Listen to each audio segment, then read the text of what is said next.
I'm Monique Sorgen, and today I'm going to be reading from my book, How Long You Should Wait to Have Sex, a novel. When I open the door, Lacey is standing there, shifting her boobs around in her bra. Are my nipples pointing straight? I can't tell. I can't either, because I'm too busy feeling mortified that my conservative older neighbors, Mr. and Mrs. Apartment 7, just walked by and heard her say that. They glare at me. They probably think I'm too old to be single and living alone. They probably think I'm alone because I can't get a man, instead of what it really is, that I just forgot I was supposed to. They probably recognize this dress from when I wore it 3 days ago. I hate their judging eyes. I thought you were waiting in the cab, I say, wishing she had. I was, but you took so long, I wanted to see what was up with you. He's still out there. Then, without skipping a beat, she goes back to discussing her boobs. I got this really cute new bra, which is a miracle, because even though my boobs are supposed to be D's, they're less firm than before, so now I can fit them into C's, which is awesome, because designers don't care about girls with D cups or bigger.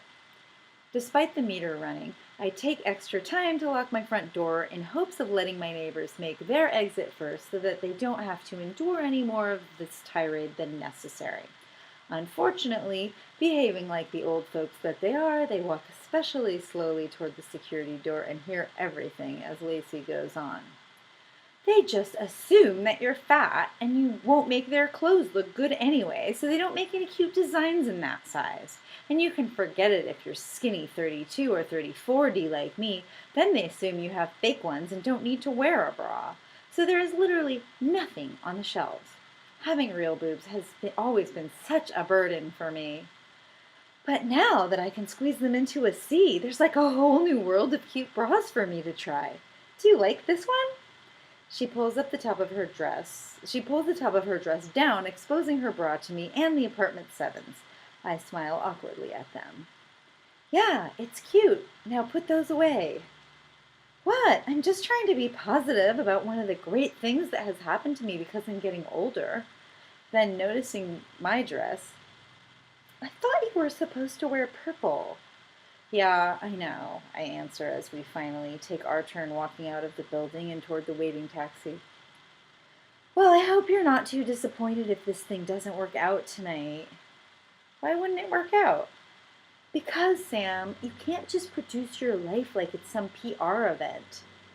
Sure I can. That's what I do best. As we get in the taxi, I tell the driver where we're going. Do you know K-Bar on Union Street? I looked it up on Google, Lacey interjects, and I realized that I know K-Bar. That's where I was that night I met that sexologist I told you about. Oh, the one who teaches in the PhD program at UC Berkeley? Yeah. Didn't you have sex with him? That perks up our cab driver's ears. There's usually about a 50-50 chance they speak English, but I found that talking about sex is always a good way to figure out if you're speaking privately or not. Lacey also notices that he's paying attention, and that may be why she plays up her disgust. Ew, no, he's gross, and he's a sexologist for a living.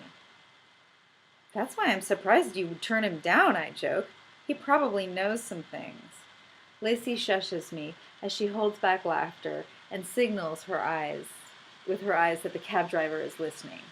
We decide not to talk for the rest of the cab ride, but after we get out of the cab and pay him, our cab driver and his accent let us know that he has his own wicked sense of humor.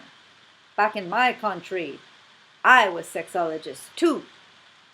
Lacey and I let out the laugh we've been holding in since the topic was introduced, as we slam the taxi doors and run away toward the bar. I'm glad the cab driver waited until we were getting out of his car to chime in with that tidbit. The rest of the ride would have been really awkward otherwise. Before entering K-Bar, I take a deep breath to calm down and center myself as I prepare to walk in and meet the man I've forgotten to look for but have been waiting my whole life to find. This is it. This is my moment. This is my last chance. Here we go.